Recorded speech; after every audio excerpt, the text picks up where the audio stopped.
is actually recording this time, because last time I tried to do this didn't work. Okay, this is going to be another video where I read some short stories. It's been a while, so this project is dreams I've had that I converted into short stories, so they don't make a ton of sense. I did already read the ones that I consider to be the best, so these ones might not be as good, but hopefully at least it's a relaxing video. I don't know. So let's see, I have to find one that I haven't read yet. Okay, this is a really old one, so it's a little clunky. You guys know I'm the Pope of run-on sentences. Okay, this is called The Sea Monster Dream. The sky and the sea were both gray, murky and cloudy and infinitely vast, like a serene storm. Somewhere off in the distance, thousands of miles away, they merged in a smoggy, smeared-out line. A young boy, not yet even 10, walked barefoot along the hard, wet sand, which, like the rest of the dreary scenery, was also gray. Sharp, rocky cliffs jutted up around the desolate beach, cutting off any civilization from view. Not that there was anything for miles.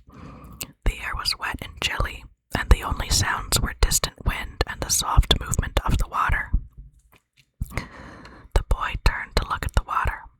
It was dark and looked very deep, though he could not see past the cold surface. Suddenly, without so much as a bubble or wave of warning, from the depths rose an enormous creature. Only its head was fully out of the water, but part of its thick neck was visible, and the humps and ridges of his back stretched on for miles, poking out of the sea like an ominous jetty that went on too far to see. Its head was huge and blue-gray, more gray than blue, and smooth-skinned like an amphibian. It had no eyes, but its mouth was enormous and long like a crocodile's, only much, much larger. A grown man could easily stand inside with plenty of room to stretch. It had sharp teeth that reminded the boy of a dinosaur, and long gills on its neck that were fringed with some sort of algae. The creature looked old, more ancient than time itself. Under the water and out of sight, its body swayed slowly to keep itself in place. "Come into my mouth," the sea monster said to the boy. Its voice was deep and echoing, though it never moved its lips. "Put a stick between my jaws to hold it open, and it will keep me from eating you." The boy wasn't sure what to make of this, but something about the monster hypnotized him, so he obeyed, carefully wedging a large piece of driftwood between its jaws and walking into the musty, razor-lined cavern. "Go up into my head," the monster instructed him. Understanding almost by instinct, the boy climbed up a hole in the roof of its mouth. He found himself in an attic-like space where he thought the creature's brain should have been. He was waist-deep in warm, cloudy water, and something submerged in it produced many colors of light that lit up the water and reflected off of it to produce magical, colorful patterns all around. On the outside, the monster saw that the sun was setting through the clouds. It was time for it to go.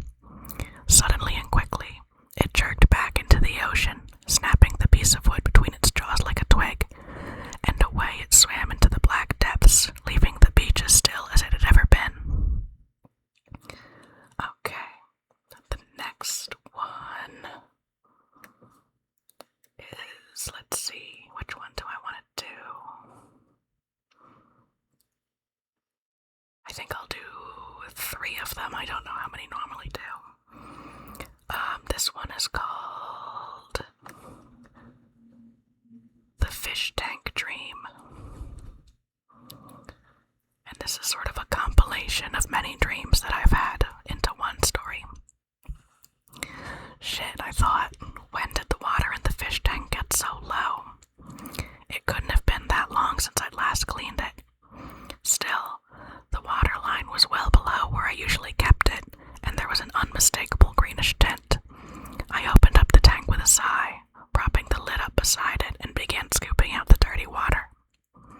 On my third trip to pour water into the sink, I stopped, brow furrowed. The first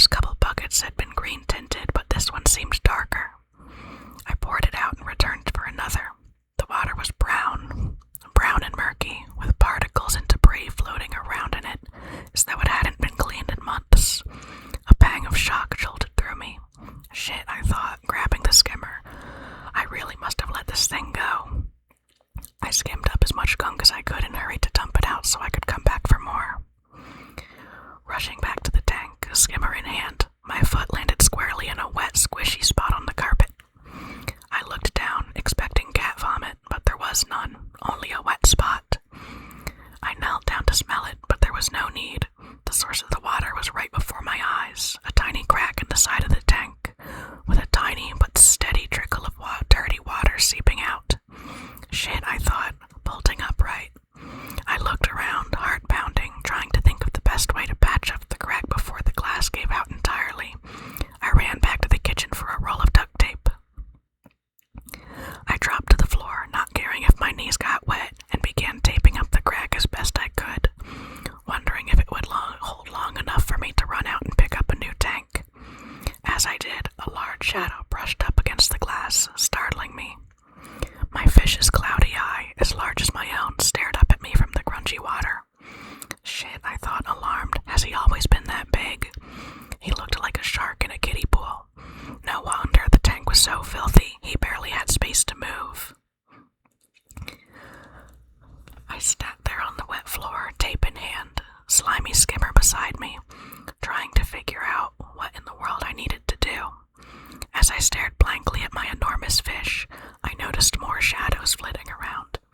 I peered closer. There was a ratty-looking betta fish. No, 2 bettas. No, 3. 4. A whole mess of strange fish. Bettas and Oscars, little platties and guppies getting nipped and chased. Certainly more fish than should be kept in a tank of this size, even if they weren't going to kill each other. Shit, I thought, holding a hand to my head. Who the hell put these in here? I didn't remember buying more fish. One was more than enough. Hurrying back to the kitchen once more, I returned with an armful of pots and began scooping out potfuls of filthy water, trying to organize the fish into their own spaces so I could figure out what to do with them all. As I scooped, I noticed strange globs floating on the surface of the water. Mold. Had I really let the tank get dirty enough to grow mold? I peered into the opening, and sure enough, there was fuzzy white mold growing up the sides where the water level had fallen. Was still falling, as a matter of fact. The duct tape wasn't doing much, and mixing into the water in clumps. Shit, I thought, watching in horror as the remaining fish nibbled at bits of mold. I grabbed the skimmer and frantically started scooping out as much as I could. Realizing how impractical running back and forth to dump the mold would be, I grabbed a bucket to start emptying my skimmer into. I could hardly see my fish through the slimy brown water clouded with mold and grime, and I couldn't even tell if there were still others swimming around in there with him. I wanted to scream, but I held on, quickly and steadily scooping and dumping. As I skimmed, I noticed movement out of the corner of my eye, not from a pot of fish, but from the bucket of slop. I peered in, squinting. Crawling in and out of the scummy pile of sludge, trailing up and down the sides of the bucket, were ants.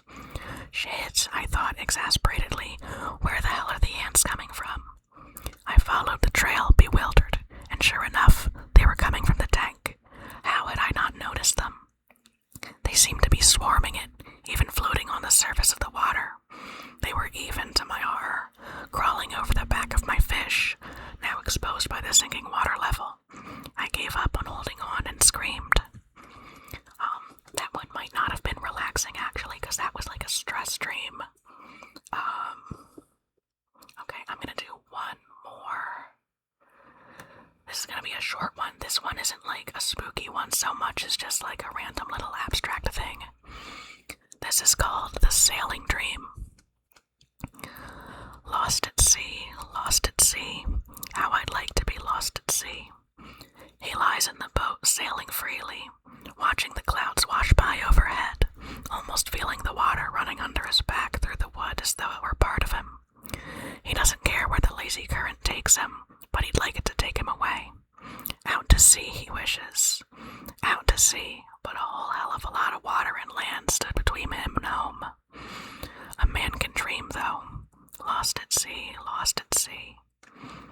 The little boat glides along the river untethered, bordered by nothing but marshland and sand dunes for miles. No cities, no roads, not even trees. Nothing but openness, and his view remains unobstructed. A billowy blue sky with white clouds rushing past like foamy waves. Lost lost at sea, he thinks with a smile, head resting back in his arms. How I'd like to be lost at sea. The river carries him to the beach, a long stretch of dunes and tide pools, and he feels the boat climbing over the humps of sand, sliding in and out of water like a dolphin as he flows over the pools. It's a bumpy ride, and he feels more at home than ever, as though he were riding the wild waves of the ocean.